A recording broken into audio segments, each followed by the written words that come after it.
She had everything: fame, fortune, millions who knew her name. But nobody truly saw her until she met him, a man who never heard her songs, who loved her for her. 7 days of paradise. Then he discovered the truth. You lied to me. The one thing he couldn't forgive was the one thing she had to hide. Now she's lost the only person who ever saw the real her. I'll give up everything, the fame, the stage, all of it. But some mistakes can't be undone with a song. One cassette tape, one impossible choice, one chance to prove love is real. Sometimes the greatest love story is the one nobody sees.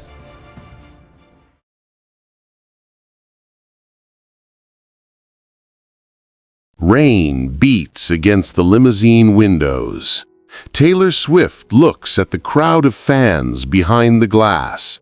Thousands of faces screaming her name, but not one sees the real her. She just finished her 122nd concert of the world tour. For the 122nd time, she smiled, sang, gave love to millions of strangers. But when the lights went down, when the last fan went home, she was left alone. As always, I'm 34, and I can't remember the last time someone looked at me, not as Taylor Swift, just as me. Her manager hands her next month's schedule. Interviews, photo shoots, meetings, studio time. Not a single moment free. Not a single moment to just breathe. That night, Taylor makes a decision. She calls her oldest friend, the only person she trusts completely. I need to disappear for a week, maybe 2. Nobody can know. Are you sure? The press will eat us alive. If I don't do this now, Taylor's voice breaks, I'll forget who I am without the stage. Please.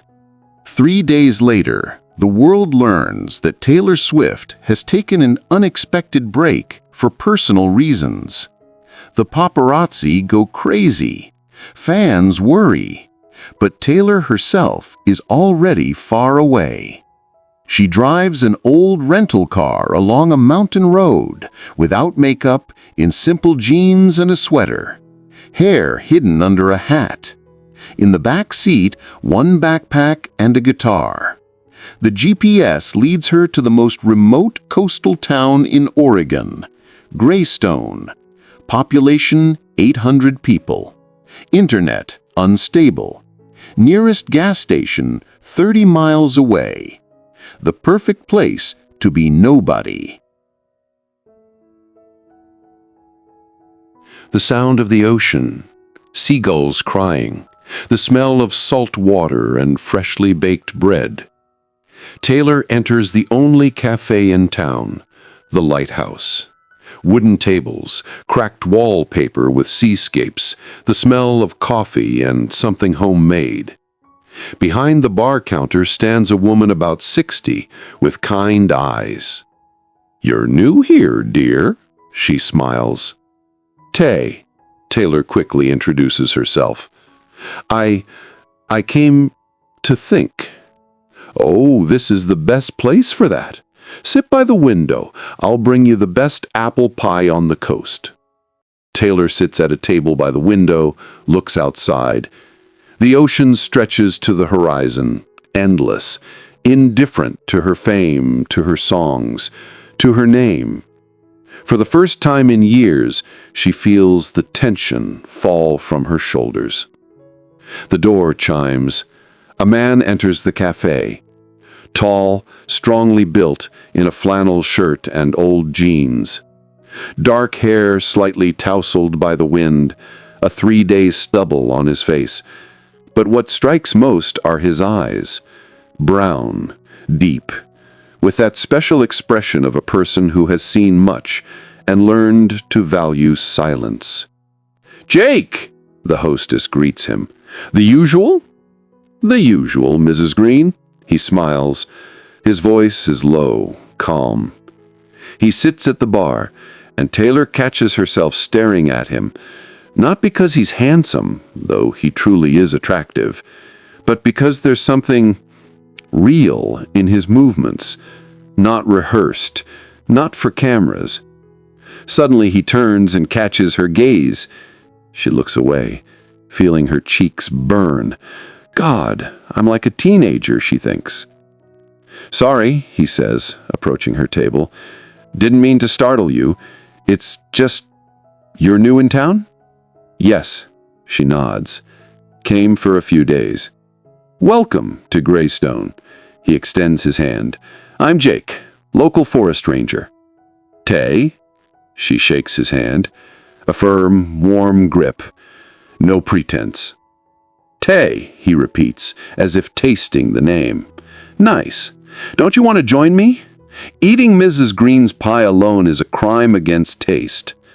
She laughs. Genuine. Unexpected for herself. "Why not?" He sits across from her, and a conversation begins that Taylor hasn't had in years. They talk about the weather, about the ocean, about how he became a ranger. Long story. About how she's looking for inspiration. Half-truth. He doesn't ask about work, doesn't pry into her soul, doesn't try to impress. Just talks. "You know what's best about this place?" Jake says, looking out the window. "What?" "There are no pretenses here. The ocean doesn't care who you are or where you're from. It just is. And you just are, without masks." Taylor freezes. If only you knew. Next morning, Taylor wakes to the cry of seagulls. She rents a small house on the edge of town, a white wooden structure with a deck overlooking the ocean. She makes coffee, goes out on the deck with her guitar, plays chords that come naturally, doesn't write anything down, just plays for herself. Beautiful sounds, a voice makes her jump. Jake stands by the fence with 2 cups of coffee. "I didn't want to interrupt, but I thought neighbors should support each other." He smiles. "Neighbors?" Taylor raises an eyebrow in surprise. "I live right there." He points to a house among the trees. 10 minutes on foot. Welcome to the neighborhood." They sit on the deck. Jake hands her coffee. "Do you play professionally?" he asks. "A little." She evades the answer. "Hobby." "Talented hobby." "I don't know much about music, but it sounds beautiful." "Don't know much about music," she thinks. If only you knew. The next days fly by like a dream. Jake shows her the surroundings, a secret path to the lighthouse, the best place to watch the sunrise, a bay where seals come out on the rocks. They talk about everything and nothing. He tells about his work, how he protects the forest from poachers, how he watches deer, how sometimes he camps in the forest just to hear the silence. "And you?" he asks on the 4th day, when they're sitting on a cliff watching the sunset. "Where are you really from?" Taylor says honestly. "From a world that's very loud, where you always have to pretend to be someone." "Sounds exhausting. You have no idea." He looks at her, long, carefully. "You know what I like about you, Tay?" "What?" Her heart beats faster. "When you talk, your eyes become sad. But when you're silent, when you just look at the ocean, you glow, like you're finally home." Taylor feels tears welling up. He sees her, the real her, without the stage, without the songs. "I'm falling in love," she realizes in panic. "I'm falling in love with a man who doesn't know who I am. And this is the best and scariest thing that's ever happened to me." Sixth day. Storm on the coast. Wind howls. Jake invites Taylor to his place to wait out the weather. His house is small but cozy. A fireplace, bookshelves, old photographs on the walls. No TV, no visible computer. He makes tea. They sit on the floor by the fire. "Do you really not watch the news? Don't use social media?" Taylor asks. "Haven't for 5 years," he answers calmly. 5 years? Seriously? Why? Jake is silent for a long time, staring into the fire. His face tenses. "Want the truth?" "Always," he sighs. 5 years ago, I was engaged. Her name was Emma. We were together 4 years. I thought I knew her. Thought we were building a future together. I was already looking for a place for the wedding, discussing names for children. His voice cracks. And then I accidentally came to her apartment early. Found correspondence on her laptop with another man. A year of double life, Tay. A whole year of lies. Every "I love you," every smile, every night together, it was all fake. Taylor freezes. Her hand with the cup trembles. "Jake, do you know what hurt most?" he continues, and now there's anger in his voice. "Not that she was with someone else, but that I lost the ability to trust. Not her, myself. My own judgment. How can I trust anyone again if I didn't recognize the deception right beside me for a whole year?" He turns to Taylor, eyes red.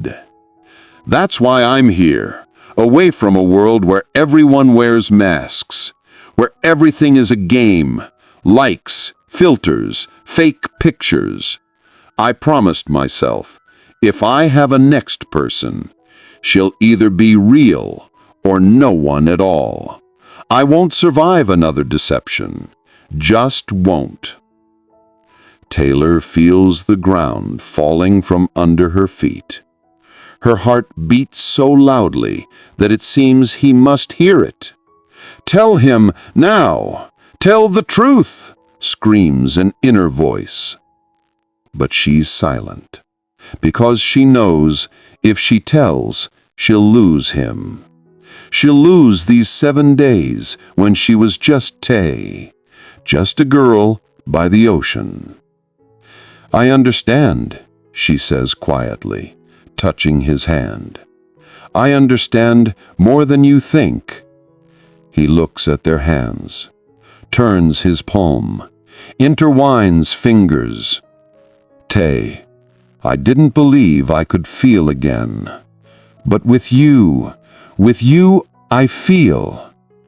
He leans in. So does she. Their lips meet, gently, slowly, tasting of tea and something more, something real. When they pull away, Taylor is crying. "Why are you crying?" Jake asks in surprise. "Because this is perfect," she whispers. "Too perfect. And because I'm deceiving you, just like Emma, maybe even worse." Seventh morning, Taylor wakes in Jake's arms. They didn't sleep together, just fell asleep by the fireplace, embracing. Morning light breaks through the curtains. He sleeps peacefully, face relaxed. She looks at him and knows, time's up. Today she was supposed to return. The tour continues in 3 days. The world is waiting for her. But how can she leave? How can she leave the only place where she was herself? She carefully frees herself from his embrace, goes out on the deck, takes out her phone, 37 missed calls from her manager, reads the last message. Taylor, the paparazzi are making noise. They say you were spotted somewhere on the coast. How much longer? Her hands tremble. She types a response. Leaving today. Prepare a press conference. Early bird? Jake's voice makes her jump. He comes out on the deck, hugs her from behind. Good morning, he whispers into her hair. Good morning. She hides her phone. Listen, I was thinking, how about staying another week? I can show you the northern part of the forest. There's a waterfall. Jake, she interrupts, I need to leave today. He pulls away. So soon?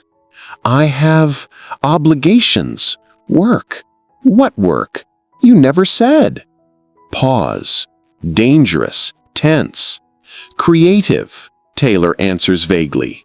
Tay, he turns her to face him. What are you hiding? Nothing. You're lying. I can see. You're all tense. What's going on? Jake, I can't. Can't what? Trust me after everything I told you? It's not that simple. What's complicated? Either you're honest or you're not. They stand opposite each other, breathing heavily. Tension hangs in the air. And just then, a camera flash. Both turn.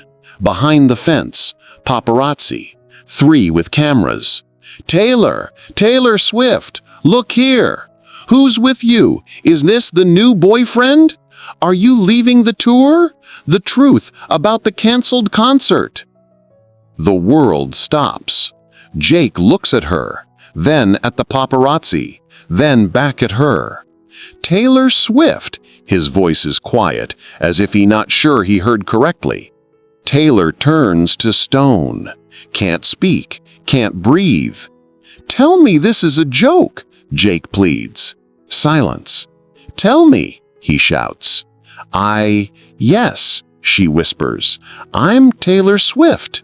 He steps back as if she hit him. 7 days, his voice breaks. 7 days of lies. Jake, listen. You knew about Emma, about how deception broke me, and you still... He laughs bitterly. God, I'm such an idiot. It wasn't like that. I wanted to tell you. When? After another week? Month? Or would you just disappear, and I'd Google your name and see millions of fans and understand I was just, what, an experiment? A break from fame? No, you're the most real thing that's happened to me. Then why is my name fake? His voice is cold. Tay is my childhood nickname. It's part of me, but not the whole truth, Jake cuts off. Go, Taylor, to your world where everything is a game and songs. Jake, go.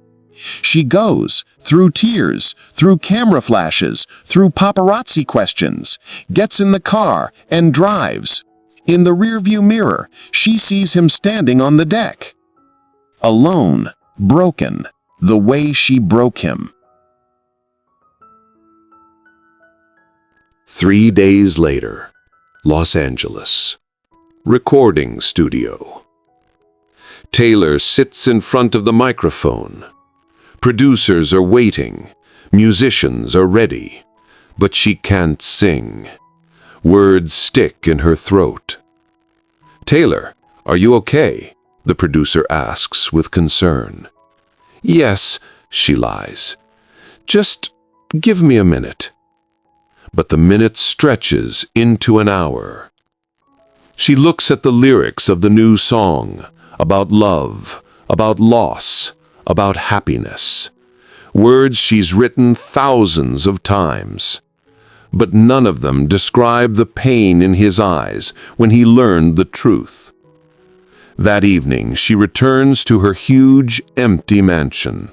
Awards on shelves, gold records on walls, millions of followers on social media, and complete loneliness. She opens her laptop, Googles Greystone, Oregon, looks at photos of the town, the ocean, the lighthouse, sees herself and Jake in one of the paparazzi shots. He's hugging her on the deck, both laughing. Who's with you? Taylor Swift's secret romance. Taylor refuses to comment on mysterious escape.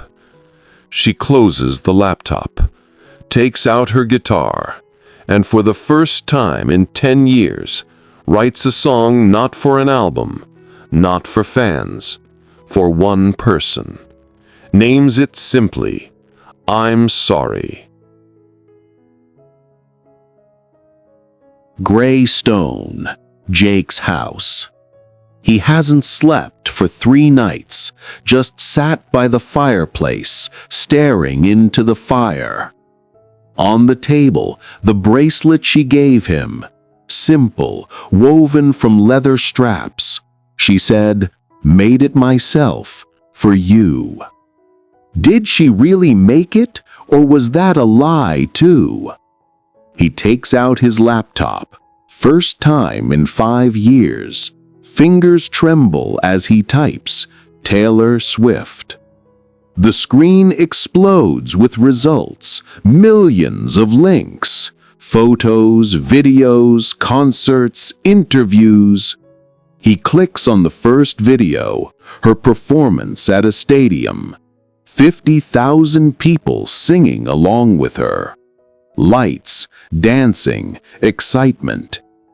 He looks at this person on stage, confident, bright, unreachable, and can't reconcile her with Tay, who sat with him on the cliff, watched the sunset, and said, "Here, I feel alive." He finds an interview. A journalist asks, "Taylor, you say you write about real emotions, but how can you write about love that doesn't exist?" She smiles, the same smile he saw for 7 days. "I write about what I feel," she says, "not about what exists in reality. Emotions are real, even if the stories are made up." Jake stops the video. "Made up," he repeats. "Was I a made-up story?" He crumples the bracelet in his fist, wants to throw it away, but can't. Because no matter how much he tries to convince himself otherwise, what he felt was real. Her laugh, the touch of her hand, the way she looked at the ocean as if seeing it for the first time. She wasn't acting. He knows, he feels it. But then why did she lie? He takes out a notebook, starts writing a letter, crosses it out, writes again. Words won't come. How to describe the pain, disappointment, but at the same time the feeling that he lost something important. And suddenly, another idea comes. If she expresses emotions through music, maybe he should try too. Jake goes to Mrs. Green's. "Do you still have that old tape recorder?" he asks. "The cassette one? God, haven't touched it in 20 years. Why?" "I need to record something." She looks at him, at the dark circles under his eyes, at his tired face, and nods. "Wait here." She returns with a dusty old tape recorder and a blank cassette. "It works, I checked." "What are you planning, Jake?"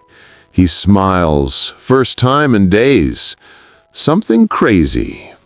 That night, he sits in the living room. the tape recorder in front of him, cassette inserted. He presses record and starts speaking. Just speaking. "Hi, Taylor, or Tay. I don't know what to call you now. I can't write songs, can't sing. Mrs. Green says I have the voice of a wounded cat. But you express yourself through music, so I'll try too."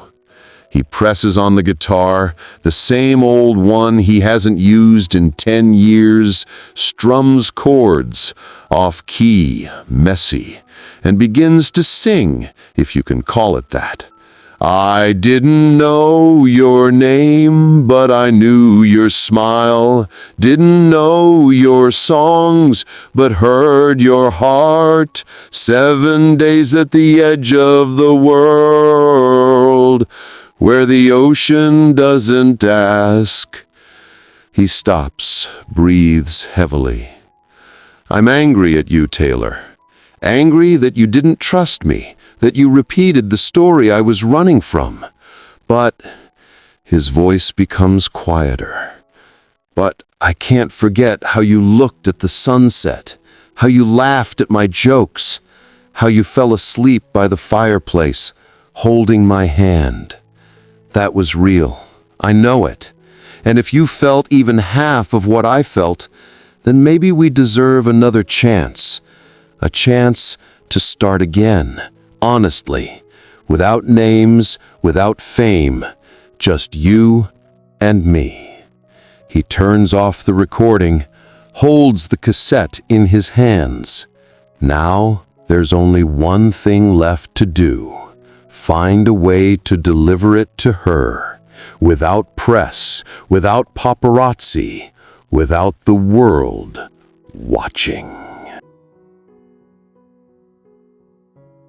2 weeks later, Los Angeles, Stadium. Taylor stands backstage. In a few minutes, she'll go on stage in front of 50,000 people. The tour continues. The show must go on. But she feels nothing, emptiness inside. She looks at her guitar, the instrument that was her voice, her soul for years, but now it seems foreign. 3 minutes, Taylor, says the technician. She nods, goes on stage. Lights explode. The crowd roars. She takes the microphone, smiles, professional, polished smile. "Hello, Los Angeles," her voice echoes through the speakers. Applause, screams, a sea of phones recording. She starts singing, first song, second, third, moves across the stage as trained. Smiles, waves, sings about love, loss, hope. But inside, only his face, his voice. Go, Taylor, to your world. On the 15th song, she suddenly stops right in the middle of the chorus. The music continues playing for a second, then stops too. Musicians look at her in surprise. 50,000 people freeze. "Taylor?" someone shouts from the crowd. She stands in the center of the stage under the spotlights. Tears stream down her face. I'm sorry." Her voice is barely audible. She looks at the crowd, at thousands of faces waiting, at cameras broadcasting this live, at the world watching, and makes a decision. "I need to tell you something." Her voice becomes stronger. 2 weeks ago, I ran away from all of this, from you, from fame, from myself. I went to a small town where nobody knew my name, and I fell in love. The crowd whispers. Cameras zoom in. I fell in love with a man who didn't know a single one of my songs, who saw me, just me, not Taylor Swift, just a girl by the ocean. And you know what? Those were the happiest 7 days of my life." Her voice breaks. "But I ruined everything. I lied to him, hid who I am. And he had a difficult past. He was deceived by someone he loved. And I repeated that trauma. I broke the only person who saw the real me." 50,000 people listen in complete silence. "I've been singing to you about love for years, but I didn't know what real love was until I met him. And now I can't sing these songs because they seem empty, because I know what authenticity looks like, and it's not here." She looks at the crowd, then at the musicians, then into the camera. "Jake, if you're watching, I don't expect forgiveness. I don't deserve it. But you should know, every second with you was real, the most real thing in my life. And if I can do anything to prove it." She takes off her guitar, puts it on the stage, takes off the microphone. "I'm ending this tour, today, now, because I can no longer sing about love I lost through my own stupidity." Shock rolls through the crowd. Managers run onto the stage. "Taylor, what are you doing?" one shouts. She looks at him calmly. "What I should have done 2 weeks ago, choosing authenticity," and walks off stage. Under the crowd's screams, under camera flashes, under the shock of the entire world. The news exploded. Taylor Swift leaves the stage. Shocking confession. Who is the mysterious Jake? But Taylor doesn't read the news. She drives back to the ocean, to the town, to him. Her hands tremble on the steering wheel. What if he doesn't want to see me? What if it's too late? She stops at his house. His car is empty. He's not there. She goes to the lighthouse. Mrs. Green looks up, sees her, and smiles. "Knew you'd come back, dear." "Where is he?" "At the lighthouse. Where else?" Taylor runs through the town, along the path he showed her. Her heart beats so hard it hurts to breathe. And she sees him, standing at the edge of the cliff, looking at the ocean. Wind ruffles his hair. He's holding something small in his hand. She stops 10 meters away, doesn't know what to say. He turns, sees her, face unreadable. "Jake!" her voice barely audible. "I saw," he says quietly. "The concert. Everyone saw." I didn't know what else to do, how to prove."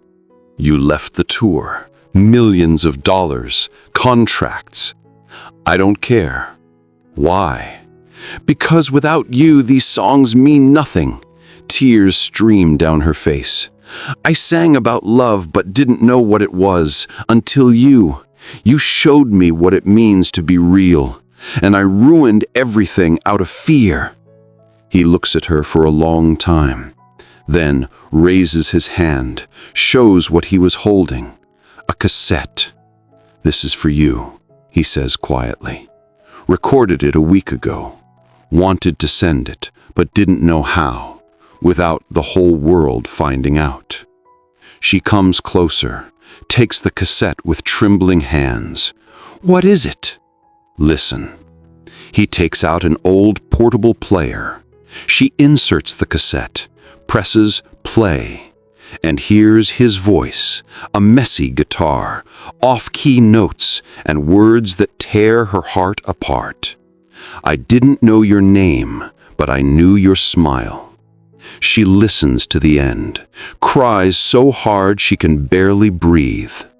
When the recording ends with his words, "Maybe we deserve another chance," she looks at him. You recorded this for me? I can't write songs, he smiles through his own tears, but you taught me that emotions can be expressed in music, even if it's terrible. It's not terrible, Taylor whispers. It's the most beautiful thing I've ever heard, because it's real. They stand opposite each other. Wind from the ocean wraps around them. I can't promise my world is easy, she says. There will be cameras, press, millions of people who think they know me. It's madness. I know. And I can't leave music completely. It's part of me. I'm not asking you to.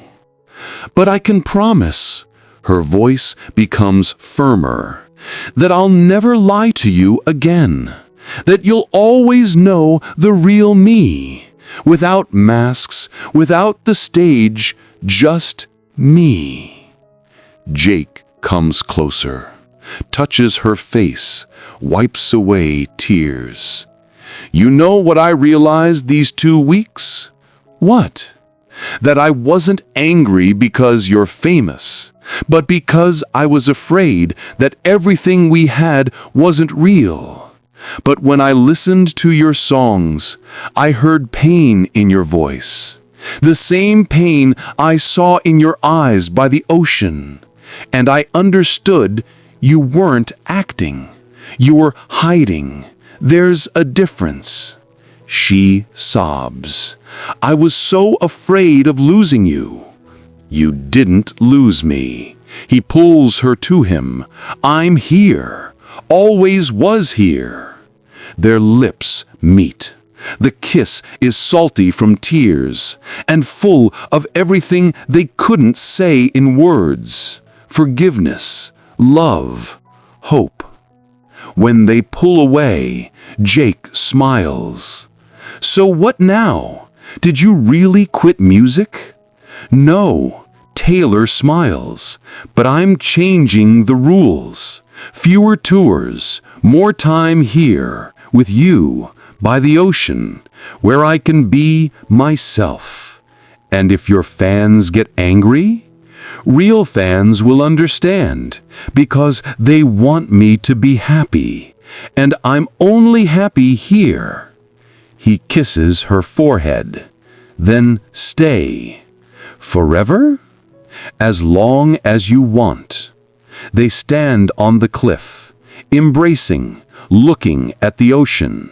The wind sings its song. Waves crash against the rocks. Somewhere far away, the world continues to turn. But here, at the edge of the world, 2 hearts finally found home. The same house by the ocean.